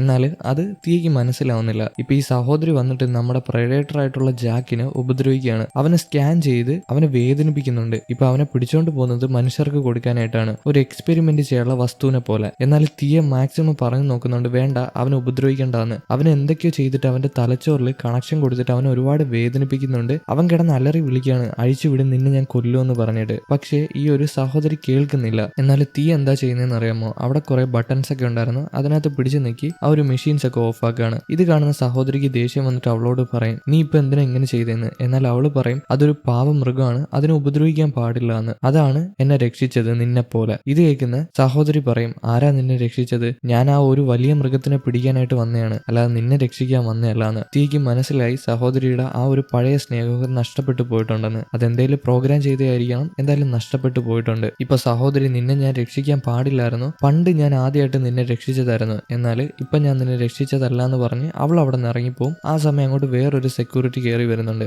അതൊരു റോബോട്ടാണ്. ആ റോബോട്ടിനോട് ഈ പ്രഡേറ്ററിന്റെ കാര്യം നോക്കാനായിട്ട് പറയും. അവൻ വന്നിട്ട് തീയോട് ചോദിക്കും, ഇതിനെങ്ങനെയാണ് ഓഫ് ആക്കേണ്ടതെന്ന്. അവനും കറക്റ്റായിട്ട് അറിയത്തില്ല. അതുമല്ല സൈഡിൽ ഒരു ബോംബ് ഇരിപ്പുണ്ട്. അതൊക്കെ എന്താന്ന് തീയോട് ചോദിക്കുന്നുണ്ട്. ഈ ഒരു പ്രഡേറ്റർ പറഞ്ഞു കൊടുക്കും, അത് കുട്ടികൾ കളിക്കുന്ന കളിപ്പാട്ടമാണെന്ന്. അവൻ അതുപോലെ തന്നെ അതിനകത്ത് പിടിച്ച് ഞെക്കുന്നുണ്ട്. അത് ഞെക്കുമ്പോൾ എന്താ, ആ ഒരു റോബോട്ട് പൊട്ടിത്തെറിച്ച് നശിച്ചു പോകുന്നുണ്ട്. ഇപ്പൊ തീയയ്ക്ക് മനസ്സിലായി ഈ ഒരു പ്രഡേറ്ററിനെ ഇവിടെ നിർത്തുവാണെങ്കിൽ അവരവനെ കൊന്നു കളയുന്നു. അതുകൊണ്ട് തന്നെ അവൾ എങ്ങനെയൊക്കെയോ അവനെ അഴിച്ചു വിടുന്നുണ്ട്. അതുപോലെ തന്നെ ഏതൊക്കെയോ ബട്ടൺ പിടിച്ച് ഞെക്കി ആ ഒരു സ്പേസ് സ്പേസ് ഷിപ്പ് തുറന്ന ഉടനെ അവൻ അവിടെ നിന്ന് ചാടിപ്പോവും. ആ നേരം കൊണ്ട് സഹോദരിയും ടീംസും അങ്ങോട്ട് വന്നു. എന്നാലും കിട്ടിയിട്ടില്ല. അവൻ എങ്ങനെ ചാടി അവിടെ നിന്ന് രക്ഷപ്പെട്ടു പോയിട്ടുണ്ട്. പിന്നീട് അവൻ വരുന്നത് അവന്റെ ആ ഒരു സ്പേസ് ഷിപ്പിലാണ്. അവൻ അവിടെ വിഷമിച്ചിരിക്കുകയാണ്. അവന്റെ ചേട്ടൻ അവന്റെ അച്ഛൻ തന്നെ കൊന്നു കളഞ്ഞു. ആ ഒരു ദേഷ്യത്തില് അങ്ങനെ ദേഷ്യപ്പെട്ടിരിക്കുകയാണ്. പിന്നീട് ഈ സ്പേസ് ഷിപ്പ് എന്തോ ഒരു പ്രശ്നം കാരണം ഓൺ ആവുന്നുണ്ട്. ലൈറ്റ് ഒക്കെ കത്തുന്നുണ്ട്. അതുകൊണ്ട് തന്നെ എന്തെങ്കിലും കിട്ടും, എന്തെങ്കിലും ഒരു ആയുധം ഇവർക്കെതിരെ ഫൈറ്റ് ചെയ്യാനായിട്ട് കിട്ടും എന്നുള്ളൊരു വിചാരത്തില് അങ്ങോട്ട് ചെന്ന് നോക്കുമ്പോൾ ചേട്ടന്റെ ഹെൽമെറ്റ് കിട്ടുകയാണ് അവന്. ആ ഹെൽമെറ്റിലുള്ള ആ ഒരു ആത്മവിശ്വാസം അവന് കിട്ടുന്നുണ്ട്. ആ ഹെൽമെറ്റ് കാണുമ്പോഴേ അവന് ഫൈറ്റ് ചെയ്യണം എന്നുള്ളൊരു ചിന്ത വരുന്നുണ്ട്. കാരണം ചേട്ടന്റെ ഹെൽമെറ്റ് ആണ്. ചേട്ടൻ അവന് ആത്മവിശ്വാസം കൊടുക്കാറുണ്ടായിരുന്നു. ചേട്ടൻ അവനെ രക്ഷിച്ചത് മരിക്കാനാണോ? അല്ല, നല്ല രീതിയിൽ ജീവിക്കാനാണ്. അതുകൊണ്ട് തന്നെ ആ ഒരു ആത്മവിശ്വാസം അവന് വരുന്നുണ്ട്. പിന്നീട് അന്ന് രാത്രി തന്നെ അവൻ ആ ഒരു മൂർച്ചയുള്ള പുല്ലിന്റെ അടുത്ത് പോകുന്നുണ്ട്. ആ പുല്ലൊക്കെ പറിച്ച് റെഡിയാക്കുകയാണ് യുദ്ധം ചെയ്യാനായിട്ട്. അതുപോലെ പിന്നീട് ആ ഒരു മൃഗത്തിന്റെ അടുത്ത് പോകുന്നുണ്ട്. ഏത് മൃഗം? ഇവര് നടന്നു വന്നപ്പോൾ പാമ്പ് പോലെ ഇരിക്കുന്ന ഒരു മൃഗമില്ലേ, അതിന്റെ ഒരു മൃഗത്തിന്റെ അടുത്ത് പോയിട്ട് അവൻ ഈച്ചയെ കൊടുത്ത് അതിനെ ഇണക്കാണ്. പിന്നീട് ഇവനാണെങ്കിൽ തീയെ കിടന്ന് ആ സ്ഥലത്ത് വരും. അവിടെ വന്ന് നോക്കുമ്പോൾ എന്താ കാണുന്നത്? അവന്റെ ആ ഒരു കുട്ടിക്കുരങ്ങില്ലേ, അവൻ അവിടെ ഇരിക്കുകയാണ്. ആ ഒരു വലിയ മൃഗത്തിന്റെ കാൽപ്പാടിന്റെ കൂടാണ് ഇരിക്കുന്നത്. ഇത് കാണുമ്പോൾ അവന് മനസ്സിലാവും അവൻ വേട്ടയാടാൻ വന്ന വലിയ മൃഗമില്ലേ, അതിന്റെ കുട്ടിയാണ് ഈ ഇരിക്കുന്നതെന്ന്. അവന് ദേഷ്യം വരുന്നുണ്ട്, എന്നാൽ കാണിക്കുന്നില്ല. ഇതിന് അവനോട് ഒരുപാട് സ്നേഹമാണ്. പിന്നീട് ഇവൻ വന്നിട്ട് തീയുടെ കാലിനെ ഓണാക്കി വിടും. തീയുടെ അടുത്തോട്ട് ഈ കാല് ഓട്ടോമാറ്റിക്കായിട്ട് പോകും. അതുകൊണ്ടാണ് അതിനെ ഓണാക്കി വിട്ടത്. അതിനെ ഫോളോ ചെയ്ത് തീയെ കണ്ടുപിടിക്കാൻ പറ്റുമല്ലോ. അങ്ങനെ ഇവരും അതിനെ ഫോളോ ചെയ്ത് പോകും. ഈ നേരം തീയനെ നോക്കുവാണെങ്കിൽ അവളെ ആൾക്കാർ പിടിച്ച് പൂട്ടി വെച്ചിട്ടുണ്ട്. അവൾക്ക് ബോധമൊന്നുമില്ല. വീണ്ടും നമ്മുടെ ടീംസിനെ, ജാക്കിനെയും അതുപോലെ തന്നെ ആ ഒരു കുട്ടിക്കുരങ്ങിനെയും കാണിക്കുകയാണെങ്കിൽ ഇവർ രണ്ടുപേരും നല്ല രീതിയിൽ ഫൈറ്റ് ചെയ്യുന്നുണ്ട്. അവിടെയുള്ള ആ ഒരു സെക്യൂരിറ്റി ആയിട്ടുള്ള റോബോട്ടിനെയൊക്കെ അടിച്ച് നശിപ്പിച്ച് കളയും. അത് ഒളിച്ചിരുന്നിട്ടും ചാടി വീണിട്ടൊക്കെയാണ് നശിപ്പിച്ച് കളയുന്നത്. ഇവരുടെ ശ്രദ്ധ മാറുന്നുണ്ട് ഈ സെക്യൂരിറ്റീസിന്റെ. കാരണം ഒരു ശരീരം ഇല്ലാത്ത കാല് നടന്നു പോകുന്നില്ലേ, അത് കണ്ടിട്ടാണ്. ഇതേ നേരം സഹോദരി റോബോട്ട് മനുഷ്യരെ വിളിച്ച് വിവരം അറിയിച്ചിട്ടുണ്ട്. ഇങ്ങനെ ആ വലിയ മൃഗത്തിനെ അങ്ങോട്ട് അയക്കാൻ പോവാണെന്ന്. ഈ മനുഷ്യരെല്ലാം വേറൊരു പ്ലാനറ്റിലാണല്ലോ, അങ്ങോട്ട് അയക്കാൻ പോവാണ്. അപ്പൊ മനുഷ്യർ അവിടെ നിന്ന് ചോദിക്കും ആ ഒരു പ്രിഡേറ്റർ എന്ത് ചെയ്യുന്നത്? എന്നാൽ ഇവള് കള്ളം പറയും ആ പ്രിഡേറ്റർ ചത്തുപോയെന്ന്. അപ്പൊ മനുഷ്യർ അതിനെ കൊണ്ടുവരണ്ട, പോയത് പോട്ടെന്ന് പറയും. അതിനെ കൊണ്ട് ഇനി ഉപകാരമൊന്നുമില്ലല്ലോ, ചത്തുപോയില്ലേ. വീണ്ടും തീയുടെ കാലിനെ കാണിക്കുകയാണെങ്കിൽ ആ കാല് ഒരു സെക്യൂരിറ്റിയുടെ മണ്ടലിൽ ചാടി വീണ് അവന്റെ കണ്ണ് കൊണ്ടുവന്ന് അവിടുത്തെ സ്കാനറിൽ പതിപ്പിക്കും. തീയനെ പൂട്ടി വെച്ചേക്കുന്ന ആ പൂട്ടിന്റെ ആ ഒരു സ്കാനറിൽ. എന്നിട്ട് അവനെ കൊന്നു കളയുമ്പോൾ തീയ്ക്ക് ബോധം വരും. കാരണം അവൾ ഓപ്പൺ ആയല്ലോ, അവളുടെ കാല് വന്ന സന്തോഷത്തിലാണ്. എന്നാൽ അങ്ങോട്ട് വേറെ കുറെ സെക്യൂരിറ്റീസ് വരുന്നുണ്ട്. ഈ ഒരു കാലും അതുപോലെ തന്നെ തീയും ഓഫായി അങ്ങനെ കിടക്കും. അവർ വന്ന് നോക്കുമ്പോൾ ഈ രണ്ട് റോബോട്ടിന് അനക്കമില്ല, ഒരു സെക്യൂരിറ്റി ചത്ത് കിടക്കുന്നു. ഈ നേരം നമ്മുടെ പ്രഡേറ്റർ ആയിട്ടുള്ള ജാക്ക് ഫൈറ്റ് ചെയ്യുന്നുണ്ട്. ആ ഒരു സെക്യൂരിറ്റി റോബോട്ട് എല്ലാം അവനെ ഉപദ്രവിക്കാനായിട്ട് നോക്കുമെങ്കിലും അവൻ വിട്ടുകൊടുക്കത്തില്ല. എങ്ങനെയെങ്കിലും അടിച്ച് നശിപ്പിക്കുകയാണ്. വീണ്ടും ഇവിടെ കാണിക്കുകയാണെങ്കിൽ അവളുടെ കാലും അതുപോലെ തന്നെ അവളും ഫൈറ്റ് ചെയ്യുന്നുണ്ട്. ഈ ഫൈറ്റിന്റെ ഇടയിൽ കുറെ അധികം ആൾക്കാർ അടിച്ചിട്ടെങ്കിലും അതിലൊരുത്തൻ അവളുടെ കഴുത്തിൽ അവളെ കുത്തിക്കൊല്ലാനായിട്ട് ശ്രമിക്കുന്നുണ്ട്. എന്നാൽ അവളുടെ കാല് വെറുതെ വിടത്തില്ല. ആ ഒരു സെക്യൂരിറ്റിനെ അടിച്ച് നശിപ്പിച്ച് കളയും, അവനെ കൊന്നു കളയും. ഇപ്പൊ ഇവര് എല്ലാ ആൾക്കാരെയും തീർത്തല്ലോ, ഇനി അവൾക്ക് കാല് യോജിപ്പിച്ചാൽ മാത്രം മതി. ഇപ്പൊ നമ്മുടെ ജാക്ക് ആണെങ്കിൽ തീയനെ തേടി തീയനെ പൂട്ടിയിട്ടേക്കുന്ന സ്ഥലത്ത് വന്നിട്ടുണ്ട്. എന്നാൽ തീയനെ കാണാനില്ല. ആ നേരം അവന്റെ പിറകിൽ ഒരു സെക്യൂരിറ്റി വന്ന് നിൽക്കും അവനെ കൊല്ലാനായിട്ട്. അവന്റെ കാര്യത്തിൽ തീരുമാനമായെന്ന് വിചാരിച്ചിരിക്കുമ്പോൾ പിന്നെ ഇന്ന് തീയ ആ ഒരു സെക്യൂരിറ്റിനെ അടിച്ച് നശിപ്പിച്ച് കളയും. എന്നിട്ട് അവൾ അവനോട് ചോദിക്കും, നീ എനിക്ക് വേണ്ടി ഇവിടം വരെ വന്നോന്ന്. അവൻ അവൾക്ക് വേണ്ടിയാണെന്ന് ഉറപ്പിച്ച് തന്നെ പറയാണ്. അവളെ രക്ഷിക്കാനായിട്ടല്ലേ ഇവിടെ വരെ വന്നത്. ആ നേരം വേറൊരു സെക്യൂരിറ്റി അവരെ ഉപദ്രവിക്കാനായിട്ട് വരുമ്പോൾ നമ്മുടെ കുട്ടിക്കുരങ്ങ് ചാടി വീണ് ആ സെക്യൂരിറ്റിനെ കൊന്നുകളയാനില്ല, അത് റോബോട്ടാണ്. എന്നിട്ട് അതിന്റെ കാലെടുത്ത് വീശി കാണിക്കും, ഞാൻ കൊന്നേന്ന്. ഇത് ഭയങ്കര ഫ്രണ്ട്ലി ആയിട്ടുള്ള മൃഗമാണ് കേട്ടോ. ആ ഒരു വലിയ മൃഗം ഫ്രണ്ട്ലി ആണ്, പക്ഷെ അതിനെ ഉപദ്രവിക്കാൻ പോയത് കൊണ്ടാണ് അത് തിരിച്ചു ഉപദ്രവിച്ചത്. ഇപ്പൊ തീയ തിരിച്ചു പോവാന്ന് പറയുമ്പോൾ അവൻ കേൾക്കില്ല. കാരണം ആ കുട്ടിക്കുരങ്ങന്റെ അമ്മേനെയാണ് അവർ പിടിച്ചു വെച്ചേക്കുന്നത്. അതുകൊണ്ട് തന്നെ അതിനെ പിടിച്ചുകൊണ്ട് പോയേ പറ്റത്തുള്ളൂ എന്ന് പറയും. ഇവളും ഇമോഷണൽ ആയിട്ട് നിൽക്കുന്നത് കൊണ്ട് തന്നെ അവള് സമ്മതിക്കും. കാരണം ആ ഒരു കുട്ടിക്കുരങ്ങന്റെ അമ്മയാണ് അവിടെ കിടക്കുന്നത്, ഇവര് പിടിച്ചു വെച്ചേക്കുന്നത്. അതിനെ വിട്ടിട്ട് പോകാനായിട്ട് അവൾക്ക് മനസ്സില്ല. അങ്ങനെ അവർ പ്ലാൻ ഉണ്ടാക്കും ആ ഒരു കുട്ടിക്കുരങ്ങന്റെ അമ്മേനെ അഴിച്ചു വിടാനായിട്ട്, അതിനെ രക്ഷിക്കാനായിട്ട്. പെട്ടെന്ന് തന്നെ ജാക്ക് അവിടെ ഒരു ചുമന്ന ബട്ടൺ ഉണ്ടായിരുന്നു, അതിനകത്ത് പിടിച്ചു നിൽക്കും. അതെന്താന്ന് വെച്ചാൽ അലാറം അടിക്കാനുള്ള ബട്ടനാണ്. അവിടെ മൊത്തം അലാറം അടിക്കുന്നുണ്ട്. ഈ അലാറം ആര് കേൾക്കുന്നുണ്ട്? ആ ഒരു സഹോദരി റോബോട്ട് കേൾക്കുന്നുണ്ട്. അവരിപ്പോ ആ ഒരു മൃഗത്തിന് മനുഷ്യരുള്ള പ്ലാനറ്റിലോട്ട് അയക്കാനുള്ള തിരക്കിലായിരുന്നു. എന്നാൽ ഇവിടെ എന്തോ ഒരു പ്രശ്നം ഉണ്ടായിരുന്നു മനസ്സിലാക്കിയിട്ട് ആ ഒരു സഹോദരി സെക്യൂരിറ്റീസും അതെന്താണെന്ന് നോക്കാനായിട്ട് പോകും. ഇതേ നേരം നമ്മുടെ തീയും അതുപോലെ തന്നെ കുട്ടിക്കുരങ്ങനും അവിടെ ഒളിച്ചിരുന്ന് ഇതൊക്കെ കാണുന്നുണ്ട്. ഇപ്പൊ സെക്യൂരിറ്റീസ് എല്ലാം അങ്ങോട്ട് വന്ന് നോക്കുമ്പോൾ എന്താ കാണുന്നത്? ജാക്ക് അവിടെ മുട്ടുകുത്തി താഴെ ഇരിക്കുന്നു. ഇവർക്കാർക്കും എന്താ സംഭവം എന്ന് മനസ്സിലായില്ല. അതുകൊണ്ട് തന്നെ തോക്കും എടുത്ത് അടുത്തോട്ട് ചെല്ലുകയാണ്. എന്നാൽ ഇവിടാണ് ഒരു ടെസ്റ്റ്. അവിടെയെല്ലാം മറ്റേ ആ പൊട്ടുന്ന പുഴു ഇല്ലേ, അതിനെ ഒട്ടിച്ചു വെച്ചിട്ടുണ്ട്, കുറെ അധികം പുഴുക്കള്. ഇവരടുത്തോട്ട് വരുമ്പോൾ ഇവനെ ഇണക്കിയ ഒരു പാമ്പുണ്ടല്ലോ, ആ പാമ്പ് ആസിഡ് തുപ്പും. ആസിഡ് തുപ്പിയതോടെ ഈ ഒരു ഒട്ടിച്ചു വെച്ചിരുന്ന പുഴുക്കളെല്ലാം പൊട്ടാനായിട്ട് തുടങ്ങും. ആസിഡ് തുപ്പിയത് ആ പുഴുക്കളുടെ ദേഹത്ത് തന്നെയാണ്. ഇത് പൊട്ടിയതോടെ എന്താ, എല്ലാ സെക്യൂരിറ്റീസിന്റെ മണ്ടയിലും വന്ന് വീണിട്ട് അതെല്ലാം ചത്തു വീഴും. ഒറ്റ അടിക്ക് തന്നെ കുറെ അധികം സെക്യൂരിറ്റീസിനെ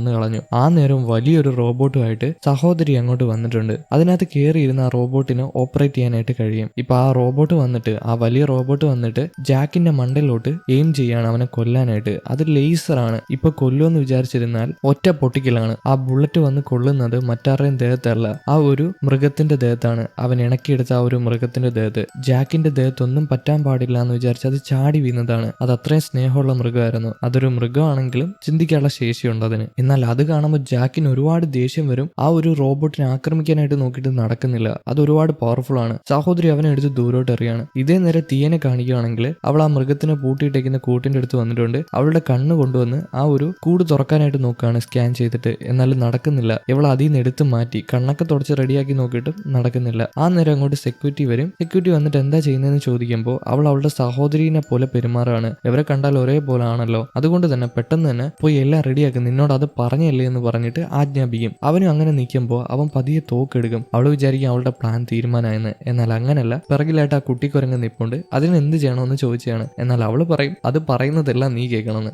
ഞാൻ കേൾക്കണോ? എങ്ങനെ കേൾക്കണ്ടെന്ന് ചോദിക്കുമ്പോൾ അവൾ അവനെ പിടിച്ച് ഒറ്റ അടിയാണ്. അവന്റെ കാര്യത്തിൽ തീരുമാനമായിട്ടുണ്ട്. ഈ നേരം ജാക്കിനെ കാണിക്കുകയാണെങ്കിൽ ജാക്ക് ആ വലിയ റോബോട്ടായിട്ട് ഫൈറ്റ് ചെയ്യാണ്. എങ്ങനെയോ അവന്റെ മണ്ടയിൽ ചാടി കയറിയിട്ടുണ്ട്. സഹോദരീനെ അടിച്ച് നശിപ്പിക്കാനായിട്ട് നോക്കുമ്പോൾ അവൾ ഒരു കവചം ഓണാക്കും. ആ ഒരു റോബോട്ടിന്റെ ഒരു കവചം. അതുകൊണ്ട് തന്നെ അവളുടെ ദേഹത്ത് തൊടാനായിട്ട് കഴിയുന്നില്ല. ഇപ്പം എവനെ അവൾ നശിപ്പിക്കാനായിട്ട് ശ്രമിക്കുന്നുണ്ട്, എവനെ ഉപദ്രവിക്കാനായിട്ട് ശ്രമിക്കുന്നുണ്ട്. എന്നാൽ പെട്ടെന്ന് തന്നെ ആ ഒരു വലിയ മൃഗം, ഇവര് പൂട്ടി വെച്ചിരുന്ന ആ മൃഗം പുറത്തോട്ട് ചാടി വന്നിട്ടുണ്ട്. അതെങ്ങനെയല്ല, ആ ഒരു സെക്യൂരിറ്റിയുടെ കണ്ണ് സ്കാൻ ചെയ്തിട്ട് തീയാണ് അതിനെ തുറന്നു വിട്ടേക്കുന്നത്. ഇപ്പൊ ആ ഒരു മൃഗം വന്നിട്ട് വലിയ റോബോട്ടുമായിട്ട് ഫൈറ്റ് ചെയ്യും. അതിന്റെ ഉള്ളിൽ തന്നെ സഹോദരി ഉണ്ടല്ലോ. എന്നാൽ സഹോദരി അതിനെ ഉപദ്രവിക്കും. ആ ഒരു റോബോട്ടിന്റെ ദേഹത്ത് തന്നെ ബ്ലൈഡൊക്കെ ഉണ്ടായിരുന്നു. അത് കറക്കി അതിനെ ഉപദ്രവിക്കും. എന്നാൽ അതിന്റെ ദേഹം മുറിഞ്ഞെങ്കിലും വീണ്ടും വീണ്ടും ഉണങ്ങുന്നുണ്ട്. പിന്നീട് ആ മൃഗമായിട്ട് ഏറ്റുമുട്ടി നിൽക്കാൻ പറ്റത്തില്ല എന്ന് മനസ്സിലാക്കിയിട്ട് അവളുടെ ഇരിക്കുന്ന നമ്മുടെ ജാക്കിന്റെ ബോംബ് ഉണ്ടല്ലോ, അതെടുത്ത് പൊട്ടിക്കാനായിട്ട് ശ്രമിക്കും. അതിന്റെ ദേഹത്തോട്ട് എറിയാണ്. അത് ഫ്രീസ് ആയാൽ ഈ മൃഗത്തിന് പിടിക്കാനായിട്ട് പറ്റും. പക്ഷെ പെട്ടെന്ന് തന്നെ ജാക്ക് എന്തോ ഒരു കമ്പി എടുത്ത് എറിഞ്ഞ് ആ ഒരു ബോംബിനെ ദൂരോട്ട് തെറിപ്പിക്കും. അതുകൊണ്ട് തന്നെ കുറച്ച് ഭാഗം മാത്രമേ പൊട്ടുന്നുള്ളൂ.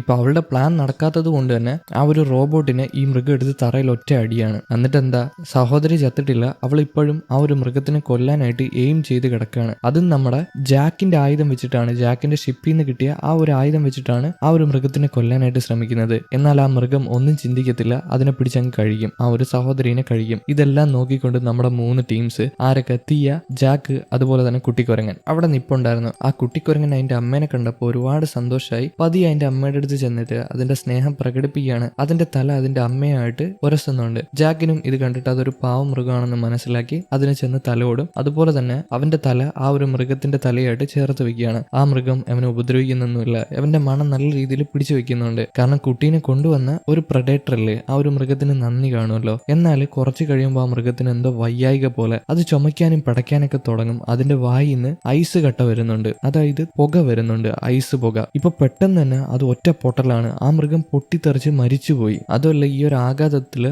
അവിടെ കൂടി നിന്ന എല്ലാ ആൾക്കാരും, ജാക്ക്, തീയ, അതുപോലെ തന്നെ ആ കുട്ടിക്കുരങ്ങൻ, ഇവര് 3 പേരും ദൂരോട്ട് തെറിച്ചു വീഴും. ഇപ്പൊ നോക്കുമ്പോൾ മറ്റൊന്നുമല്ല, അത് ആ സഹോദരിയുടെ പരിപാടിയാണ്. സഹോദരി എണീറ്റ് വന്നിട്ടുണ്ട്. തൊട്ട് ഫ്രണ്ടിൽ തന്നെ തീയം കിടപ്പുണ്ട്. തീയുടെ അടുത്ത് വന്നിട്ട് നീ എന്നെ ഒറ്റ കൊടുത്തു, നീ എന്റെ സഹോദരിയല്ല, നീ എന്നെ ചതിച്ചതാണെന്ന് പറഞ്ഞ് ഇവളുടെ നേരെ ലേസർ ചൂണ്ടാണ് തീ എന്നെ കൊല്ലാനായിട്ട്. എന്നാൽ തീയ പറയും, നീ എന്റെ പഴയ സഹോദരിയല്ല, നീ എന്റെ കൂട്ടുകാരിയല്ല, നീ ഒരുപാട് മാറിപ്പോയി, നീ ആ ഒരു റോബോട്ട് അല്ല എന്ന് പറയുമ്പോ പെട്ടെന്ന് തന്നെ അവളുടെ വയറ്റിലൂടെ കത്തി കുത്തി ഇറക്കും. ആര്? അത് നമ്മുടെ ജാക്കാണ് സഹോദരിയുടെ വയറ്റിൽ കത്തി കുത്തി ഇറക്കിയിരിക്കുന്നത്. തീയനെ കൊല്ലാനായിട്ട് വിട്ടിട്ടില്ല. അതുപോലെ തന്നെ അവളുടെ ഷോൾഡറിലുള്ള ജാക്കിന്റെ ആയുധം അവൻ തട്ടിപ്പറിക്കുന്നുണ്ട്. ഇത് നിനക്ക് അവകാശപ്പെട്ടല്ല എന്ന് പറഞ്ഞിട്ട്. കാരണം അത് ജാക്കിന് അവന്റെ ബ്രദർ കൊടുത്തതാണ്, അവന്റെ ചേട്ടൻ കൊടുത്തതാണ്, അത് വിട്ടുകൊടുക്കോ? ഇല്ല. ഇപ്പൊ തീയയ്ക്ക് അത് കണ്ടിട്ട് വിഷമമൊന്നും ആവുന്നില്ല. അവളെ കൊല്ലാനായിട്ട് ശ്രമിച്ചില്ലേ, അവളുടെ സഹോദരി അല്ല എന്ന് അവൾക്ക് മനസ്സിലായിട്ടുണ്ട്. സഹോദരിനെ പ്രോഗ്രാം ചെയ്ത് മനുഷ്യർ മാറ്റിയതാണ്. നേരത്തെ സഹോദരിക്കും ഇമോഷൻസ് ഉണ്ടായിരുന്നു, എന്നാൽ ഇപ്പൊ ഇല്ല. ഇവരിങ്ങനെ നോക്കി നിൽക്കുമ്പോൾ ആ കുട്ടിക്കുരങ്ങൻ ഉണ്ടല്ലോ, ആ കുട്ടിക്കുരങ്ങൻ ഇപ്പൊ ചത്തുപോയ ആ സഹോദരിയുടെ തല തൂക്കി പിടിക്കും. കാരണം അതിന്റെ അമ്മേനെ കൊന്ന വാശിയുണ്ടല്ലോ, അതും ഒരു മൃഗമാണ്, അതിന് ചിന്തിക്കാനുള്ള കഴിവൊക്കെ ഉണ്ട്.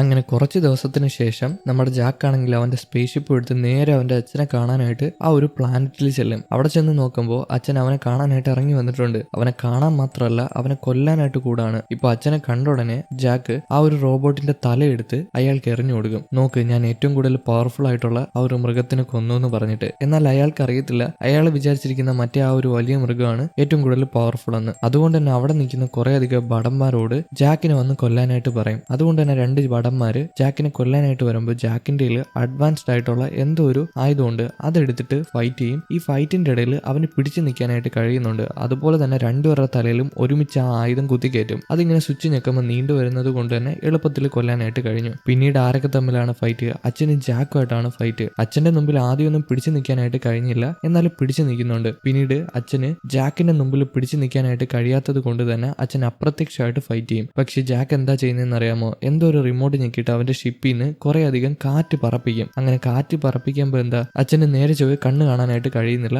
ആ നേരം മുതലെടുത്തുകൊണ്ട് ജാക്ക് അച്ഛനെ നല്ല രീതിയിൽ ഉപദ്രവിക്കുന്നുണ്ട്. നല്ല രീതിയിൽ ദേഹത്ത് മുറിവുണ്ടാക്കുന്നുണ്ട്. അച്ഛന് പിടിച്ചു നിൽക്കാനായിട്ട് കഴിയുന്നില്ല. അവസാനം അവന്റെ ദേഹത്ത് അച്ഛനൊരു കയറ് പോലെ, അതായത് എന്തോ ഒരു ചുമന്ന കയറ് പോലെ സെറ്റ് ചെയ്തില്ലായിരുന്നോ ആദ്യം, അതേപോലെ തന്നെ അച്ഛന്റെ ദേഹത്ത് സെറ്റ് ചെയ്യുന്നുണ്ട്. അച്ഛൻ അവിടെ നനങ്ങാനായിട്ട് കഴിയുന്നില്ല. ആ നേരം അച്ഛൻ എന്താ പറയുന്നതെന്ന് അറിയാമോ? നീ ഇപ്പോഴാണ് എന്റെ മോനായത്, നിനക്ക് ഒരുപാട് കഴിവുണ്ട്, നീ ഈ വാശിയും വൈരാഗ്യമൊക്കെ മാറ്റി വെച്ചിട്ട് എന്റെ ഗ്രൂപ്പിൽ വന്ന് ചേരൂന്ന് പറയുമ്പോൾ അവന് നല്ല ദേഷ്യം വരുന്നുണ്ട്. പിന്നെ നിങ്ങളുടെ ഗ്രൂപ്പ്, എന്റെ ചേട്ടനെ കൊന്നിട്ട് നിങ്ങളുടെ ഗ്രൂപ്പിൽ ചേരാനോ? ഇതും പറഞ്ഞിട്ട് അവൻ ആ കത്തിയെടുത്ത് അച്ഛന്റെ തല നോക്കി കുത്തി അച്ഛന്റെ മാസ്ക് പുറത്തെടുക്കുകയാണ്. അയാളെ കൊല്ലുന്നൊന്നുമില്ല. അയാൾ പറയുന്നുണ്ട് നീ എന്റെ മോനാണ്, ആ ഒരു ഗ്രൂപ്പിൽ ചേരാൻ. പക്ഷെ അവന് താല്പര്യമില്ല. പെട്ടെന്ന് തന്നെ ഒരു മൃഗം വന്ന് അച്ഛന്റെ തല കടിച്ചെടുക്കും. അത് മറ്റൊരു മൃഗമല്ല, അവന്റെ ആ കുട്ടി കുരങ്ങൻ വളർന്ന് വലുതായിട്ടുണ്ട്. ഇത് കുറച്ച് ദിവസത്തിന് ശേഷമാണ് അത് പെട്ടെന്ന് തന്നെ വളർന്നു. കൂടെ തന്നെ നമ്മുടെ തീയ ഉണ്ട് കേട്ടോ. തീയുടെ മുഖത്തുള്ള മുറിവുകളൊക്കെ മാറ്റിയിട്ടുണ്ട്. അതൊക്കെ എങ്ങനെ റിപ്പയർ ചെയ്തിട്ടുണ്ട്. അച്ഛനെ കൊന്നതിന് ശേഷം അച്ഛന്റെ കയ്യിൽ എന്തോ ഒരു തരം കല്ലുണ്ട്. ആ കല്ലെടുത്ത് അവന്റെ കയ്യിൽ വെക്കും. അത് വെച്ചതോടെ അവൻ അപ്രത്യക്ഷനാവാനായിട്ടുള്ള കഴിവും കിട്ടിയിട്ടുണ്ട്. ഇപ്പൊ എന്താ, അവരുടെ കോട്ടയുടെ മുമ്പിലല്ലേ നിൽക്കുന്നത്, ഇനി അവനായിരിക്കും രാജാവ്. അങ്ങനെ ആയിരിക്കണം. എന്തായാലും ഇവര് മൂന്നുപേരും നല്ല സന്തോഷത്തിലാണ്. അവന്റെ പ്രതികാരവും ചെയ്തു തീർത്തിട്ടുണ്ട്. അവര് മൂന്നുപേരും കൂടെ അങ്ങനെ നിൽക്കുമ്പോൾ ദൂരെ നിന്നായിട്ട് ഒരു സ്പേസ് ഷിപ്പ് പൊങ്ങി വരുന്നുണ്ട്. ഇനിയിപ്പം അതിനകത്ത് എന്തായിരിക്കും? ഇവരെ ആക്രമിക്കാൻ വന്ന വേറെന്തെങ്കിലും ജീവികളായിരിക്കോ, അത് വേറെന്തെങ്കിലും പ്രഡേറ്റർ ആയിരിക്കോ, എന്താണെന്ന് നമുക്കറിയത്തില്ല. അത് കാണിക്കുന്നില്ല. ഇതും കാണിച്ചുകൊണ്ടാണ് ഈ ഒരു സിനിമ ഇവിടെ അവസാനിച്ചിരിക്കുന്നത്. എങ്ങനെ ഉണ്ടായിരുന്നു ഗൈസ്? ഇഷ്ടപ്പെട്ടോ? ഇഷ്ടപ്പെട്ടിട്ടുണ്ടെങ്കിൽ അത് കമന്റിൽ പറയോ. ഇഷ്ടപ്പെട്ടിട്ടില്ലെങ്കിൽ അത് കമന്റിൽ പറയൂ. അപ്പോൾ നിങ്ങൾക്ക് വീഡിയോ ഇഷ്ടപ്പെട്ടിട്ടുണ്ടെങ്കിൽ ഒന്ന് ലൈക്ക് ചെയ്തേക്കൂ. അപ്പോൾ ഓക്കെ, ബൈ.